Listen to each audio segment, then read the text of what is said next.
Okay, so how is the stream looking, everybody? I just want to make sure. We are running at 720p. So I just want to make sure. But I put it at a random resolution of 1096 by 616. I want to make sure of the sound. Okay, so I can hear myself, so that's good.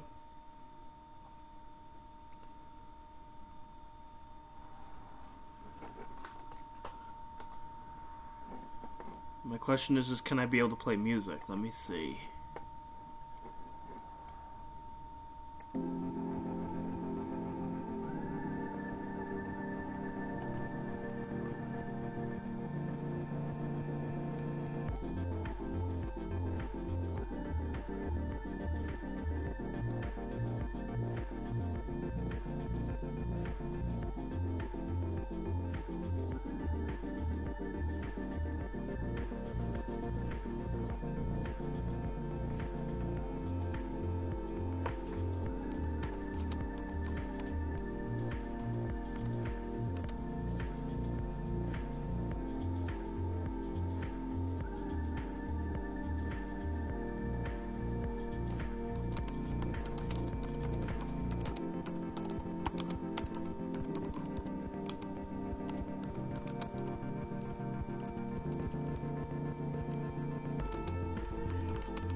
Okay. So I'm just trying to test a few things here. Making sure that the stream is somewhat stable. As I got a lot of things going on here all at the same time. But I want to make sure that it's running smooth. Wanted to do 720p. Won't be able to get that tonight, as I gotta read more, figure more stuff out, go through with what I need to do. It's gonna take some time, but I think it's gonna be okay right now. There's a little bit of clouds and such, so I think right now it's not atrocious. The only bad thing is I'm running at such an odd resolution right now. I'm running at 1096 by 616. I tried to go to 720p, but it went from good to okay to bad. And then it stayed bad for a very, very long time, like 25 minutes it stayed bad. And it wasn't picking up anything.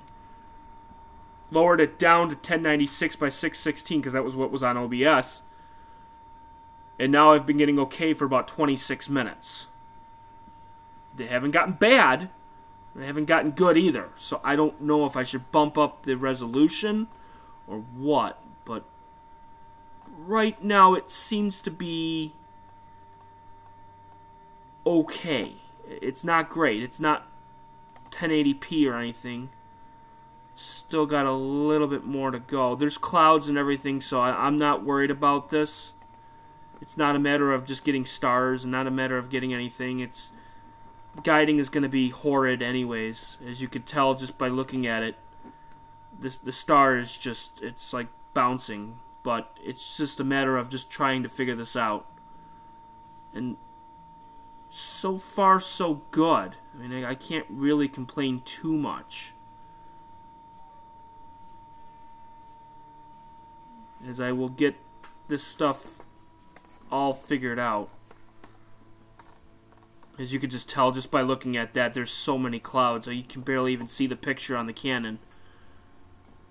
Which, I knew that this was going to happen anyways. I just wanted to make sure.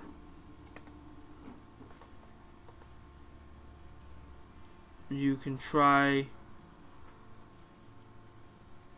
Yeah, I could try a different resolution, but that's what I was doing for the first hour. Was trying different resolutions and just going through and found this odd resolution size, and so far so good. And I'll play with it more later tonight, but this so far has stuck and I haven't had any problems yet. Cross your fingers.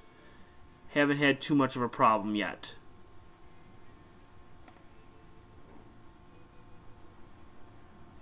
And Vanessa's on, Star's on, ALS, I know I saw you on for a little bit. Again, this is just a random test here with everything hooked up. Sunday I had it running without nothing hooked up. Now we have everything hooked up. So this is how everything's going to go up to this point. Rearranged a few things on the actual stream, so now we actually have windows, and now we actually have borders for everything. So I'm going to go over a couple of things here. There's not a square inch on here that it's not being unused. We're going to use everything because we have to. We have to. And we still got music playing in the background, which is awesome. That's what I wanted to do, is I wanted to test this with music as I imported a file and is playing it on Windows Media Player. So far so good. Let me hear it. Let me just make sure that we're in good shape.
Okay, I think that should be good right about there. I might want to turn it up just a little bit here. No, actually, I think that's good.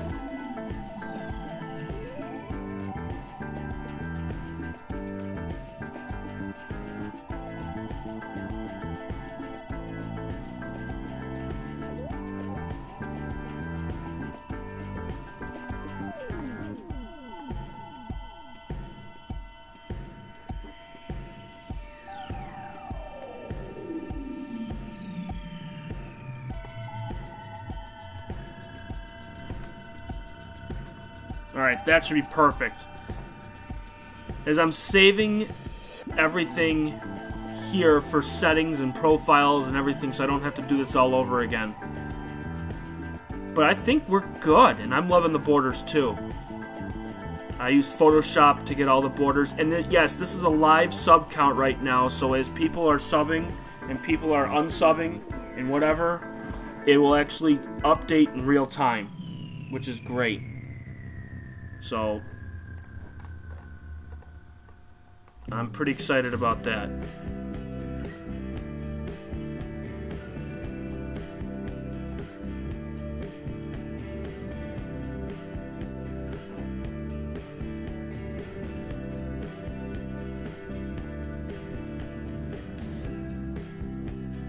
Oh boy, guiding just like completely just went haywire. There is clouds everywhere. Oh man, that's a big band of cloud going through. Oh, that's terrible. At least we got a couple stars. That's a positive, right, people? We got a few stars. Not great, but we were trying to go for M103, if you can find it. It's there somewhere, we just don't know where. No, there's no storm, just clouds. Just clouds, clouds, and more clouds. And nothing I can really do. It was clear up until about 9 o'clock tonight, and then all of a sudden at 9:30 the clouds started to roll. Just as I rolled everything out the door is when the clouds started to come in. I had just enough time to align, set up, get ready, and lights, camera, clouds. But I think this was just a night just to test things while I was running. I wasn't totally planning on getting anything super amazing tonight anyways, as I knew it was going to be somewhat cloudy. I didn't know it was going to be this bad, but just as a little synopsis if you're new, and even if you're watching it later, how I have this set up now, and this is the way it's going to be from here on out. So if you don't like menus, and you don't like windows, and you don't like it being overcrowded, I'm sorry. There's not much I can really do.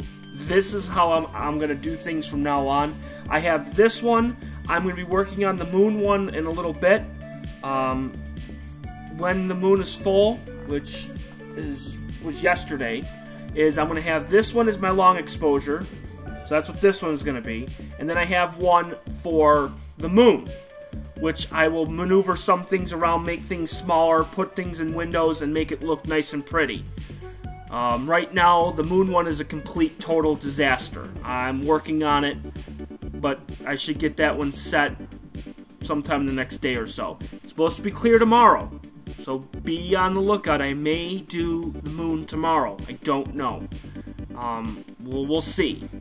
But just a synopsis on how everything is. Top left is my finder. My finder it's a 50mm lens, so it gets about 15 to 20 degrees of the sky. So you can see most of the stars in that area. So let me take off the bullseye here. Take off the bullseye, there we go. And actually what I'll do is I'll go to a bright star, so then you can really see what I'm talking about, so that you can get an idea. So what I'll do is we will go to a bright star.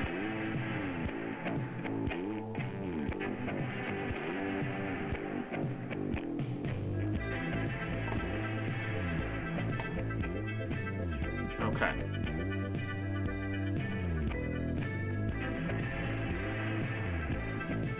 Whoops, too far. Okay. So we're on a bright star right now. And that bright star that you see there, this is Navi. Again, which is Gamma Cassiopeia. Okay. So now it's actually centered 100% in the finder on the top left, so you can see it. And the reason why I know that it's Navi is I'm going to star match what's on Starry Night, so then you'll be able to actually pick it out and see. Okay? Now, it's upside down, so I'm just going to show you. Okay? So you have the bright star, which is that's Gamma Cassiopeia right there. Okay? Then you have this star right here, and then you have a star that's right below it, which creates like a little triangle. Okay? That's the thing at the bottom. Okay? So what I'm going to do is I'm going to make capture cursor here, so then you can actually see it here. Okay, so that right there, so if you're looking directly at the mead, which is at the top left, there's my cursor right here. That's Navi right there. Then you see right here, there's a little triangle upside down. I have to orient the finder. But you can see that there's a little triangle right here. Okay? Then, on the actual Starry Night, if you look, okay? Lots of windows, but I'm getting used to it, which is great. Okay, so now I'm going to show you on here. Okay, you have Navi, which is right here. So you see my mouse. Okay, and then you see this triangle right here. I'm going to move it just up a little bit here. So this creates a little triangle right there. That's that thing that's at the bottom there. So you can actually tell what star is what. Okay. Then if I pull this up on my handy dandy QHY, which is my CCD camera here. Just give it a second here.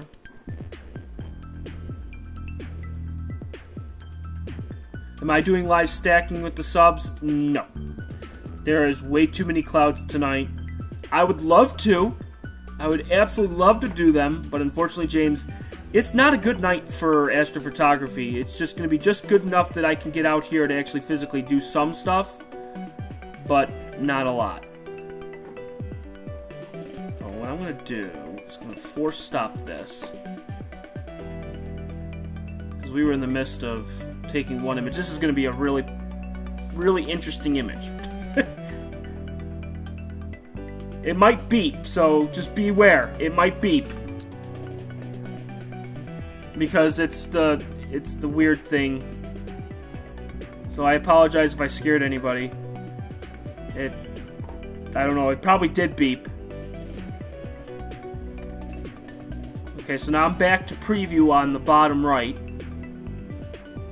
Okay, there we go. So now you can see this bright star on the QHY, which is right next to my mouse there.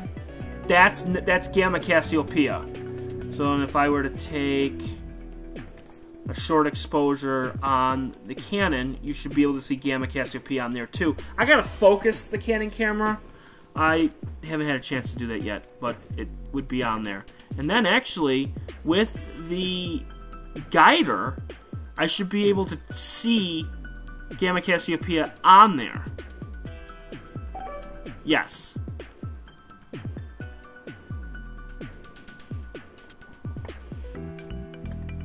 That's Gamma Cassiopeia right there.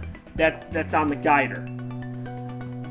So underneath that bullseye on the top, near the middle, that's Gamma Cassiopeia right there. And Gamma Cassiopeia is also at the top, which is right there. I have way too many mouses. There's mouses everywhere! Get the cat. Get the cat. Yeah. Well, the guy came before... Yeah, exactly. I just moved it because M103 is not too far off from where the finder is. So this is going to be the way that I have this set up, and I think it's going to go really well. Let me clear the graph, because the graph was pretty bad. We can try to re-guide. I doubt that it's going to be good, but we can try. And then we can actually see the actual trend line and actually see what we get. And the numbers that you see next or below the bullseye, that is arc seconds. And you could tell with just the haze and the clouds and the full moon and everything else, it's not gonna be pretty.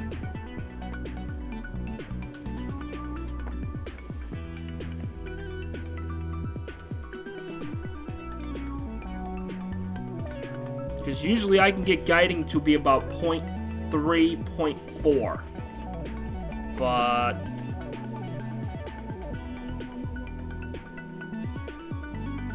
it's with the clouds and everything, it's not going to be a pretty sight tonight.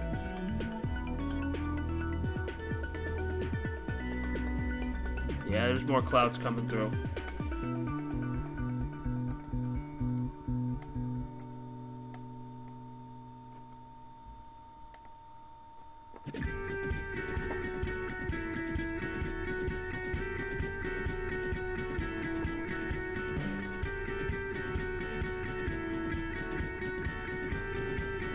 .69, that's not a pretty number at all.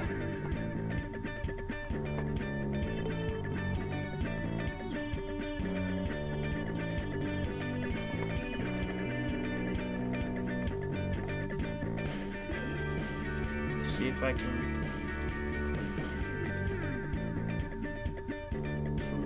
This one might be better.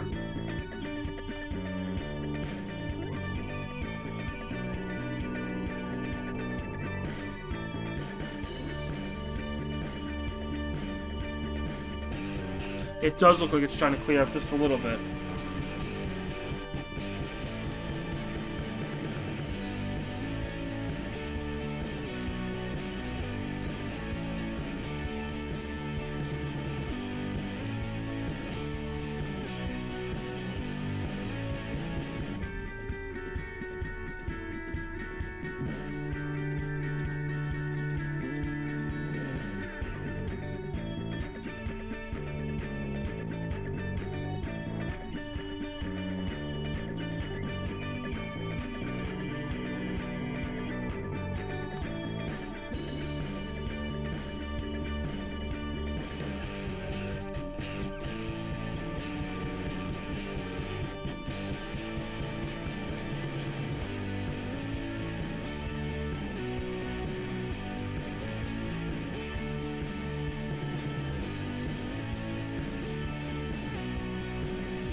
Okay.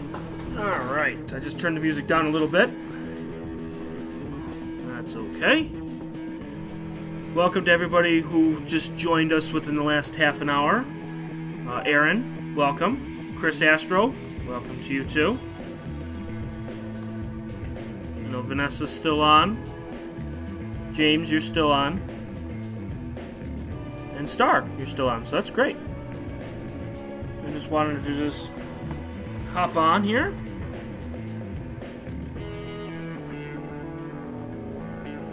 Yeah, it's still doing good.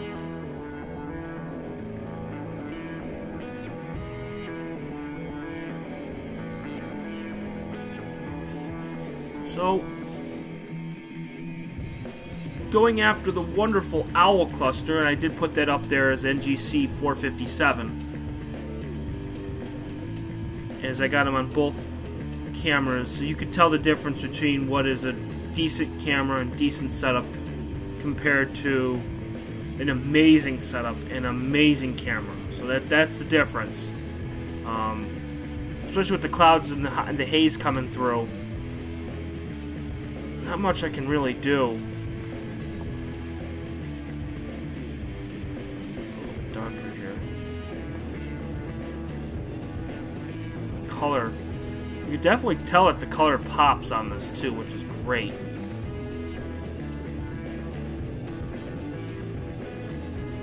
There you go. Now you can tell, you can really see the color of that orange reddish star.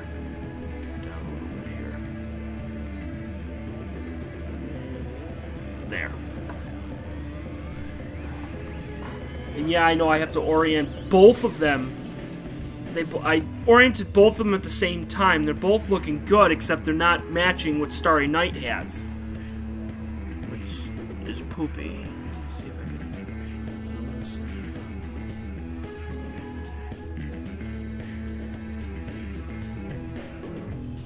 What I'll do.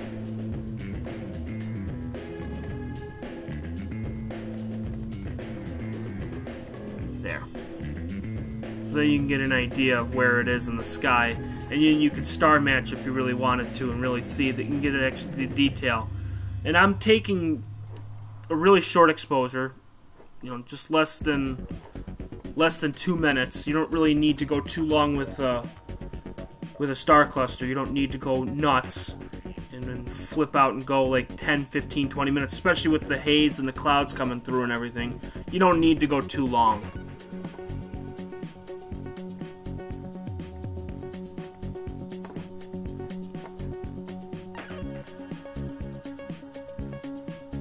Yeah, the quality is phenomenal. And then if you were to stack this image, like Chris, I'm sorry, I still haven't stacked the images from the last time, which was from the what is it? The Chai Persei, the double cluster. I haven't even touched that one. I haven't even come close to that. So I still got to get to that still too. Still a bunch of images, but this is really cool. And the stars are absolutely pinpoint. Focus is absolutely beautiful. I got it locked in on the QHY. Canon 1000D, we got problems. We got a little bit of things to work on with the Canon. One of the things I got to work on is I need to get a filter for it. There's a filter for the QHY. I have it's a Skyglow filter on that one. There is no filter on the left one, so you're getting a ton of light pollution. So even trying to go even 400 ISO, you're just getting so much light. It's just, you're not getting a clear image. You're not getting a dark background. So there's just so much. With a light filter, the filter would actually reduce the light pollution and actually enhance the stars, and you would actually get a better, brighter picture. I don't have a filter yet. We're gonna have to wait. So not terrible. And there's some more haze coming through. I'm not surprised.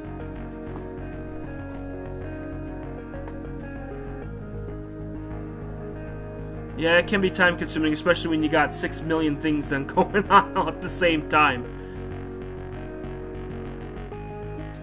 And yeah, there's nothing wrong with a DSLR camera. Nothing wrong with it. I mean, they take just as good as images if you do it the right way. Making sure you have a light pollution filter.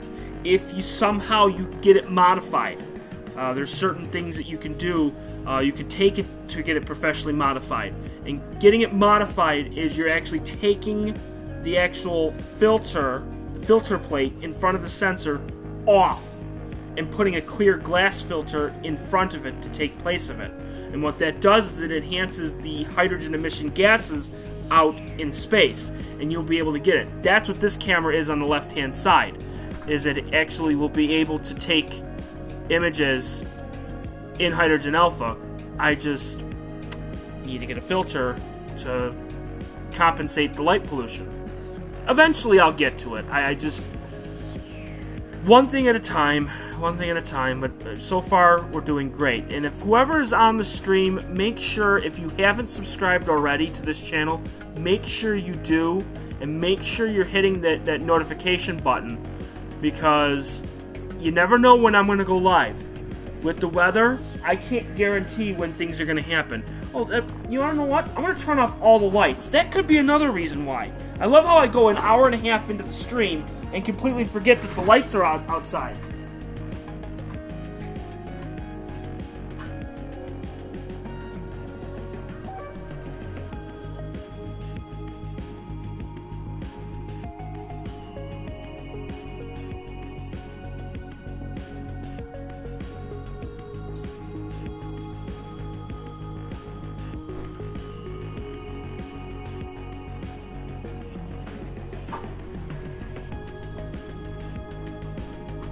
That might help a little bit. That's my bad. But I just turned the lights off outside because completely forgot that I had lights on.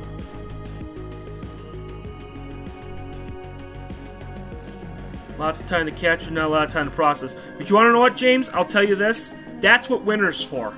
Winter is for a whole lot of processing because we will not be able to get out there. Although for you it's a little bit different because I'm assuming you're in Australia. If you're in Australia, that means the winter is now for you. And then winter for us is summer for you. It's pretty funny. Still some Saturn and Mars EV. Yeah. See? We got a lot of things, but we can always save it for the winter.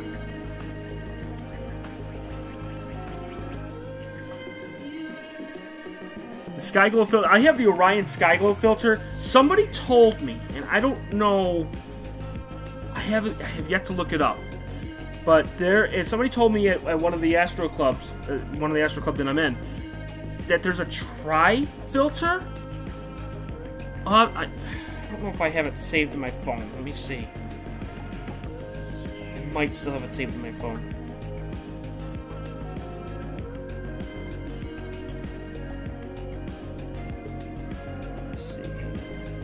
Find it.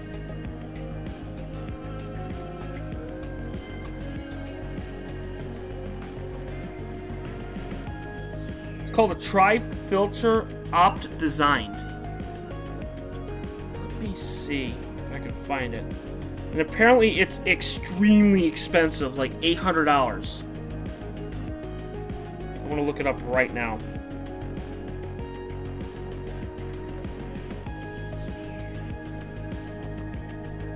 It's not $800, I'm sorry.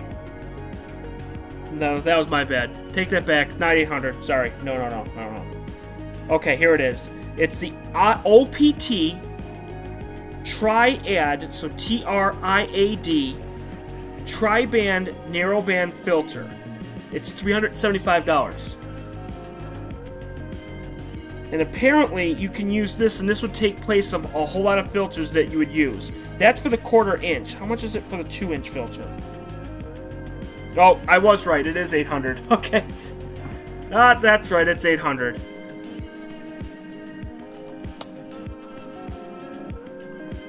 Uh-oh. Uh-oh. Clouds are coming through. Ah! Clouds are making this, like, go nuts. But yeah, I was right. It is 800 for the 2-inch. I heard that this is an amazing, amazing filter. And you can get it at OptCore. So, food for thought. I mean, that would be kind of interesting. And James, welcome.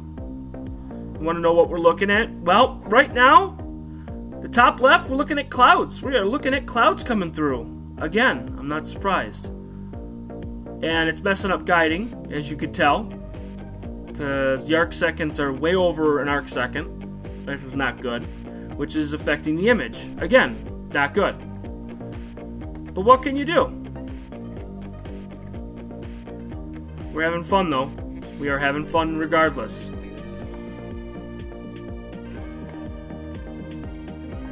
Too pricey for me. Yeah, $775 is the filter.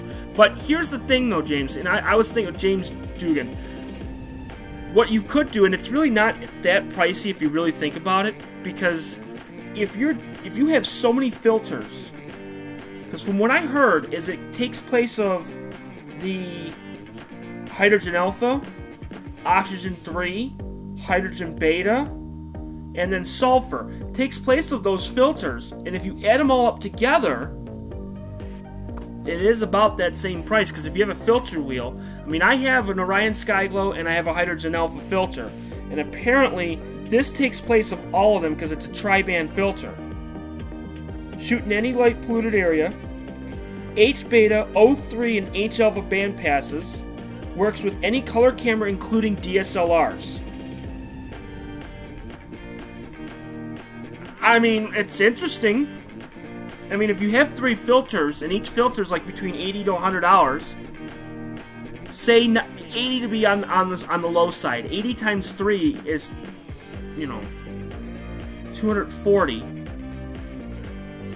I mean, still, it's not $775, but it's something to really think about. And what they say on the website is, dealing with light pollution is the biggest challenge for astrophotographers. Until now, taking narrowband color images involved with the complexity and high cost of upgrading your camera with a filter wheel, 3 or more filters, adapters, and software.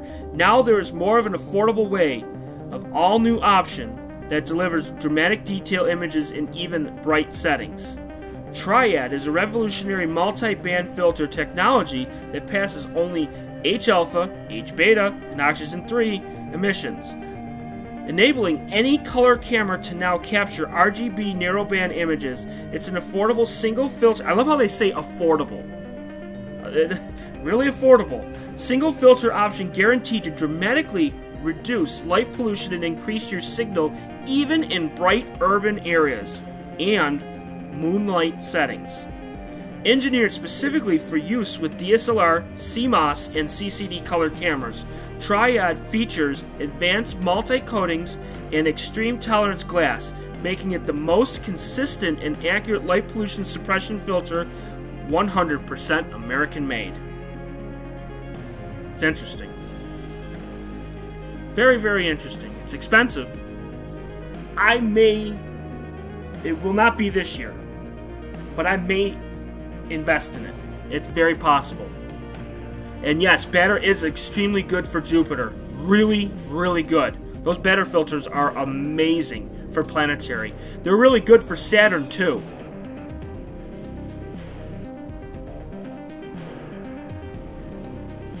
The moon is super bright tonight and clear. Was just looking at the moon. Yeah. It was really cool when it first rose. It was like orangish. It was really weird looking. It was like a weird color. It's too cloudy here to see the sky. I tried earlier. Aaron, where are you from?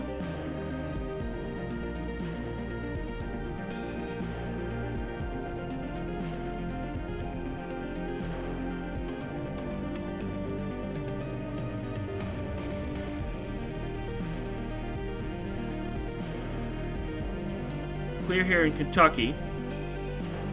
Semi-clear, not really here in Western New York. Yeah, for $800 you should be able to try it. But the problem is nobody has it. Somebody said something about it. They wanted to get it for the Astro Club, but I don't know if they're going to be able to afford it either. So I don't know.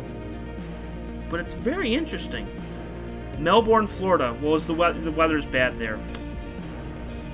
Poopy. another plane going through?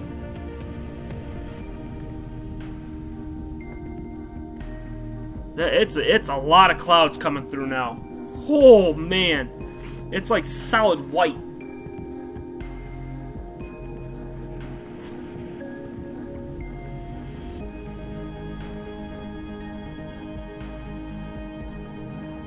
Might update the counter and see. Is anybody? Let me just make sure. Still at 420. Okay. Joe, there's no aliens, there's no UFOs, not tonight. There's clouds, there's lots and lots of clouds, but there's no UFOs.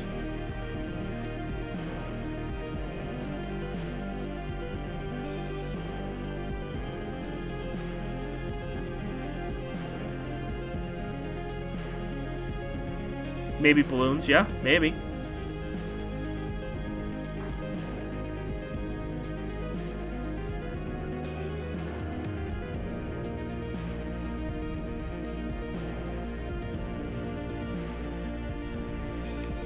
That is true. A lot of filters do not live up to the hype either. But there's so many of them. There's so many filters out there. It's unbelievable how many companies make those.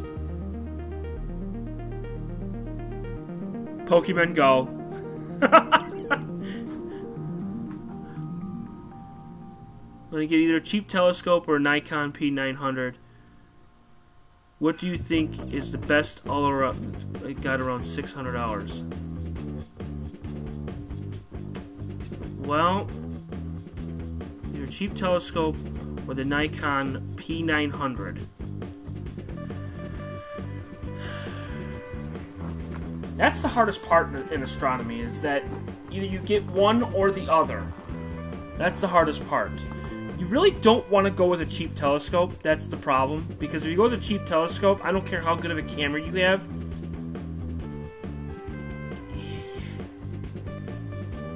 You could get the best camera all around. And if it's not an apochromatic refractor or it's not a great telescope, you're not going to get great images. But it all depends on what you want to do, James. That's the biggest thing, James 73, not James Dugan, is that you get a second-hand SCT. But as I said, it all depends on what you want to do. You know, if you want to do planetary, if you want to do long exposures, if you want to do something that is each telescope's going to have different things. So, like, if you want to do viewing, SCTs, like I said before in a few streams ago, is SCTs are great for planetary. They are amazing for planetary, but they are not good for imaging deep sky. They are terrible for imaging deep sky because their F ratio is so high. F ratio is your aperture and then your focal length, which is how long it takes light to go through the telescope. So, I mean, and it also depends on if you want to track too, and then that's the other thing. You know, if you're gonna be doing long exposure photography, the thing is, you would want to start, like I always tell people, you want to start with the base. Because you don't want to get the best telescope, the best camera, because then you're going to put it on a crappy mount, and then what do you got? You got nothing. Because it's not stable enough, you won't be able to track, it's going to be terrible. You want to start with the base first and then work your way up. So try to find one of the best mounts out there, and then work your way from there. So for me, I have the Celestron AVX. And of course the next step up from this is the C-Gem. And a C-Gem is an extremely solid mount. Also depends on what you want to put on there. Unless you use the Fast-Star. Well, yeah, if you use a Fast-Star on that, but then again, here's the problem. If you want to use a Fast-Star, how much is it? They're expensive. They're super expensive. That's the problem. And at that point, I don't know. I mean, I have a couple people that I've talked to that use a Fast-Star, and it's great. It's fantastic. You could cut your images down to like virtually seconds and get more detail than somebody would to take a 20-minute image. And on top of that, you get a wider field. It's incredible. Because what the FastStar, for the people that don't know, is it's a camera that screws into the top of the telescope. Now, a Cassegrain it has two mirrors. It has a mirror at the bottom of the scope and then also at the very top. What you're doing is you're unscrewing the top mirror and putting a camera on top of it. And what it's doing is it's taking an image extremely fast, which means it's cutting the focal length down to almost virtually zero. And the images you could take with it are unreal. Let me see how much FastStars are for anybody that's interested. But you gotta use them only on an SCT. You can't use them on refractors. You can't use them on Newtonians. Let me see.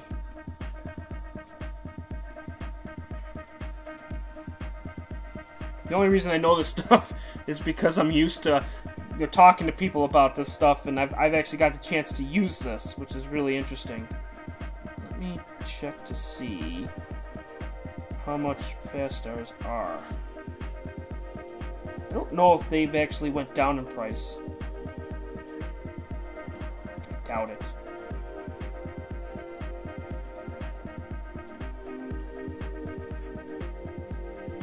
Really? Well, I'm surprised.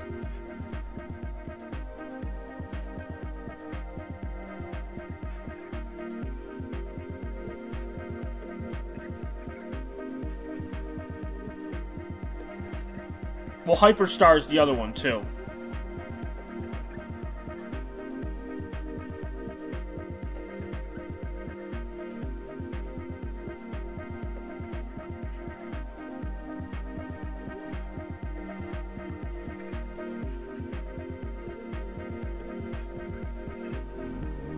Yeah, I know. I mean, that's incredible. I mean, that's the thing. It's the F ratio is everything for imaging. Absolutely everything. I mean, it depends on, like if you want to do planetary, you want to go as high as possible with the F ratio. If you want to do astrophotography, you want to go as low as possible. Let me check. So some of the Hyperstars that I'm looking at, you're looking at about, for an 11-inch, $1,000. 14-inch, between $1,400 and $1,500. But if you wanted to go smaller, like a 6 or 8-inch, you're looking between $700 and $800. So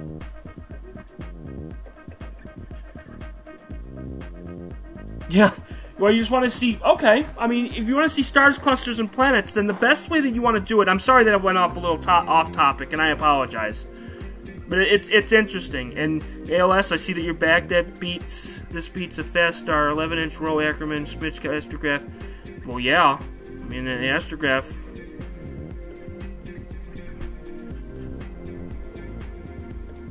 I mean, if you're just looking to do just stars, clusters, and planets, your best bet is to just get just a decent telescope. You don't need to break the bank. And get it, and get a decent camera. You don't need to break the bank on that either. And Vanessa, good night. I did see that you're leaving.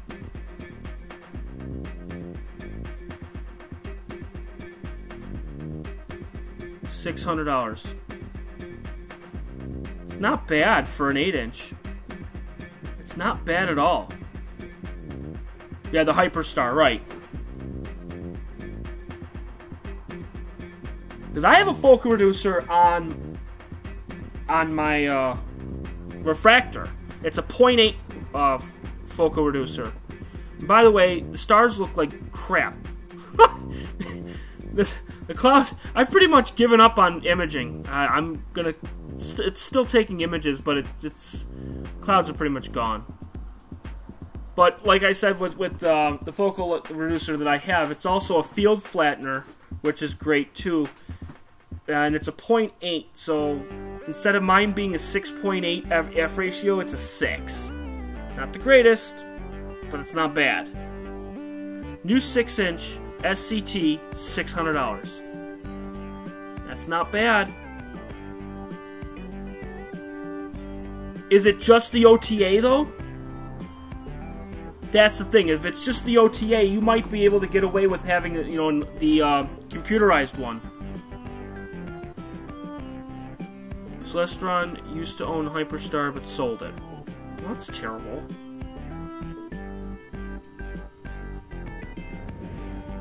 Problem is, you don't want to go anything higher than a 6-inch. I wouldn't do it.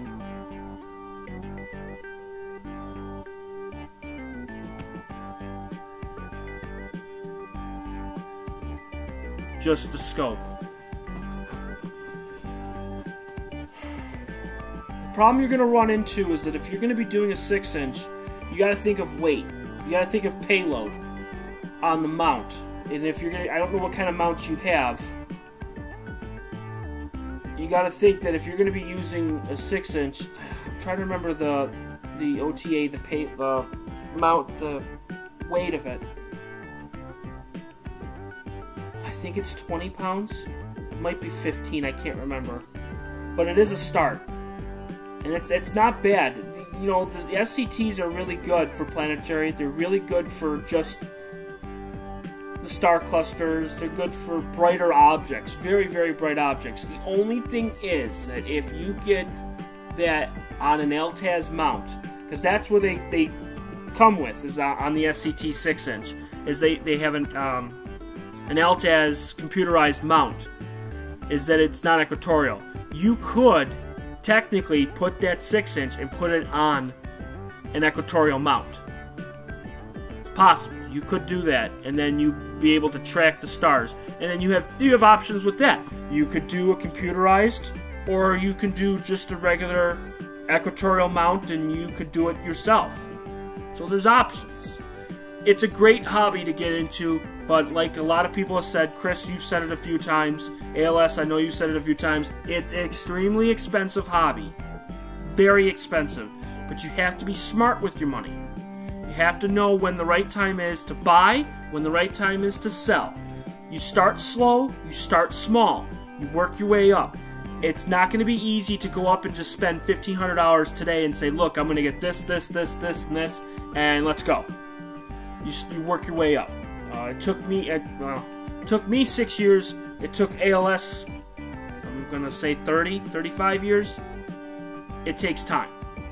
And it's fun as you go along. The best way to do it, 2 ways. 1, join an Astro Club that's in your local area. That's number 1. Some local clubs will let you borrow some of the equipment and use the equipment to actually get familiarized what's good, what's bad, what's junk, what to buy. That's your first.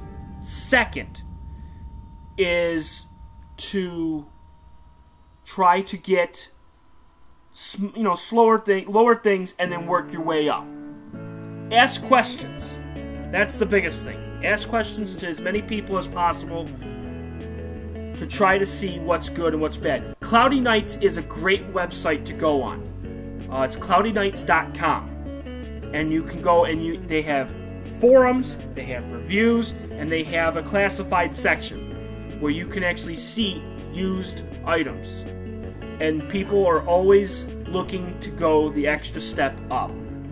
So for instance, you buy a camera and then 3 years down the road you say, I'm going to get the next best model. You can put that camera up for sale, somebody buys it, you go to the next one, and you just keep going. And it is pretty pricey. It's very pricey. And it is, I've been doing it for 6 years, and I'll tell you, it's just great. Going to star parties is another good one. Going to star parties is so much fun. You get to talk to people in the area. I don't know where you guys are from. I think somebody said Kentucky. Somebody said Melbourne, Florida. Go to a dark sky site, and they usually have star parties every year. I know Virginia has Spruce Knob. Yeah, Cloudy Nights is an amazing site. Ice and Space was another one that I went to a few times, and they're okay. They're not great, but Cloudy Nights is awesome. It really is. I bought probably 90% of my stuff off of Cloudy Nights. and probably sold 90% of my stuff over the last 6 years. And I started 6 years ago with just a simple Meade ETX 90 6 years ago. We've pretty much have lost the stars. We have lost every star. Yep. Not much I could really do with that. Oh, God.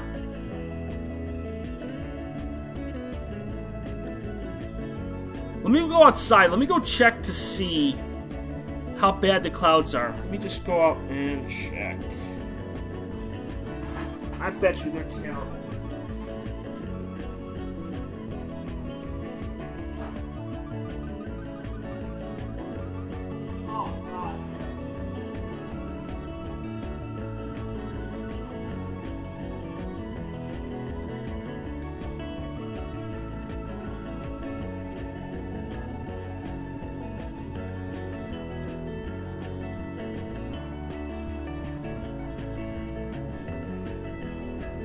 Clouds are absolutely atrocious right now. They are terrible.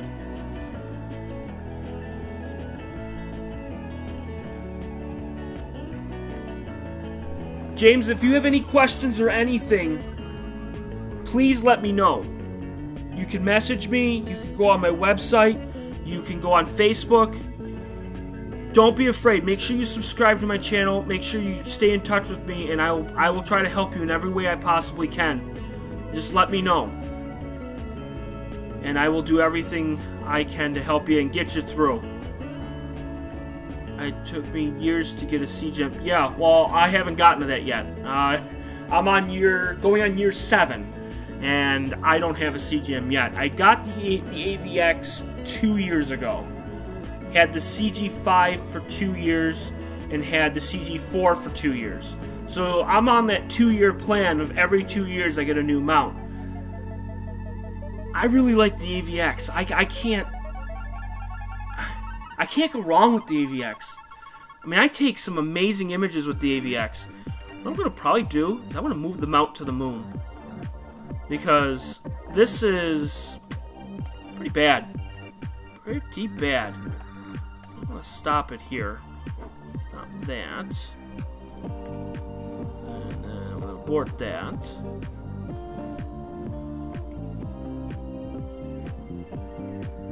It's going to beep again, so just be aware.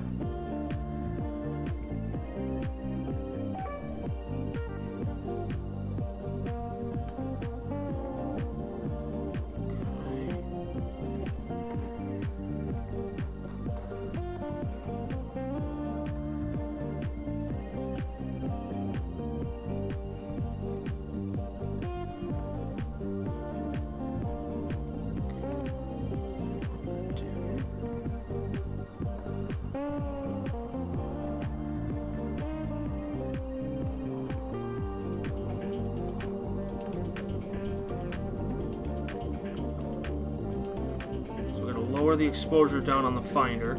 We're going to go for the moon, and then we're going to call it a night. I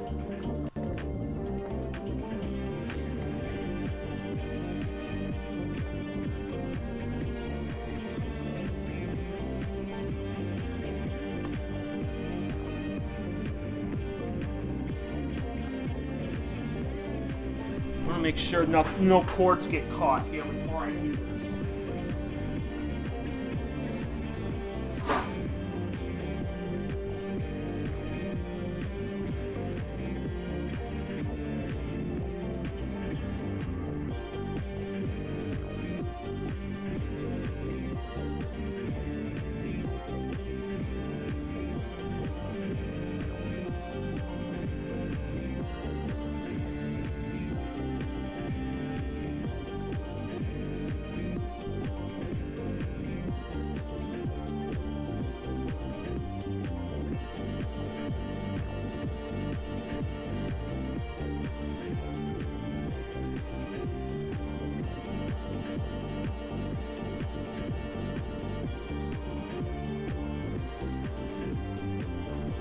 No cords are in the way, so that's good.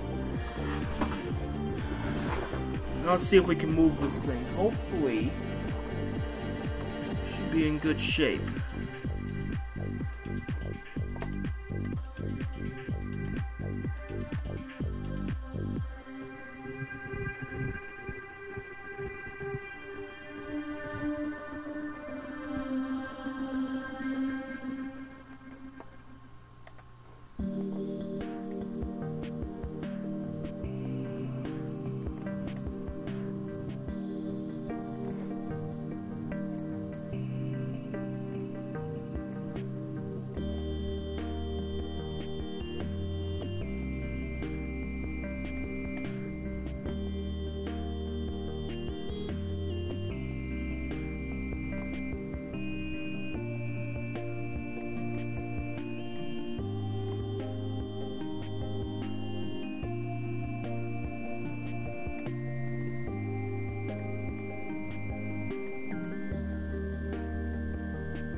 How far are we off on this?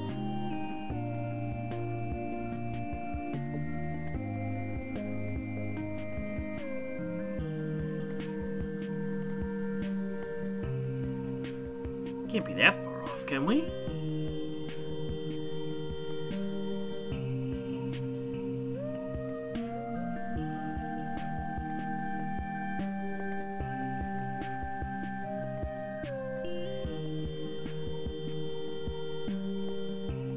There's so many clouds coming through here.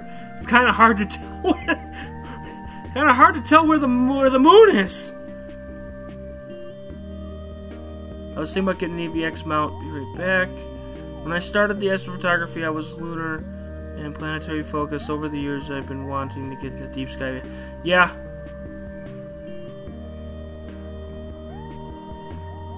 Exactly.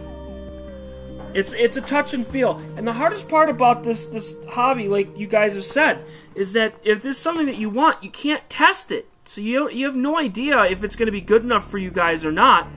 So it's kind of like, what do? You know, is it going to be good? Is it going to be bad? I mean, who knows?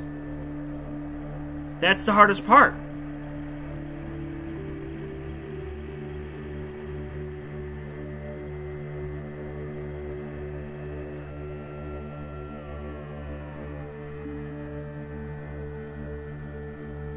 The hell is the moon? It's right in here somewhere. And this nasty freaking bunch of clouds.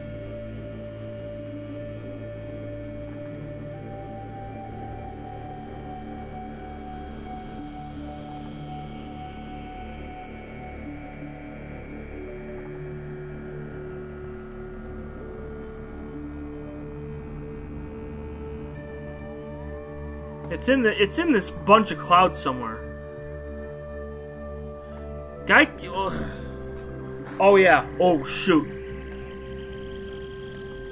Thank you. Guy Kim's having problems because I was still guiding. That's why. All right, let me go check something here outside real quick. Hang on. Oh, that's why. I'm getting clouds. That's why.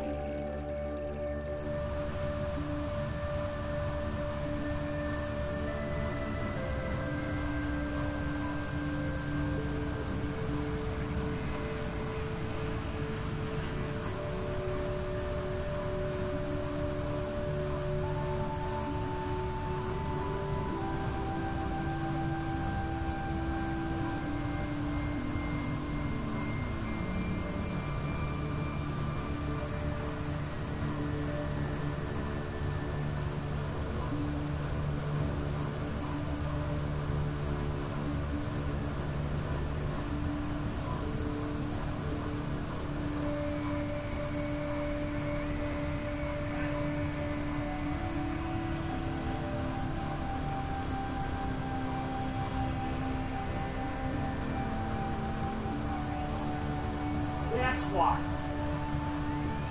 It was behind the building.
Let me...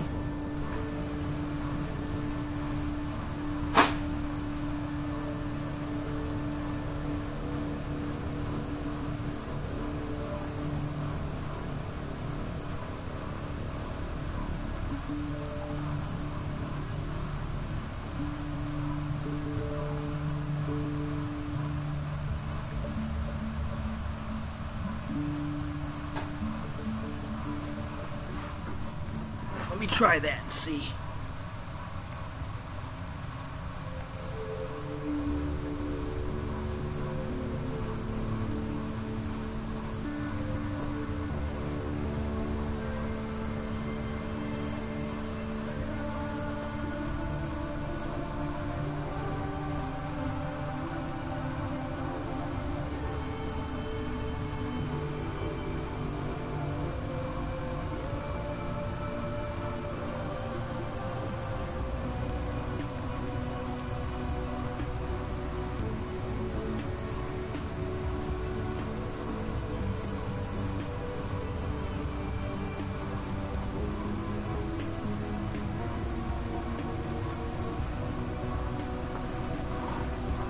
You tell that I'm not the greatest at planetary. Definitely not the greatest.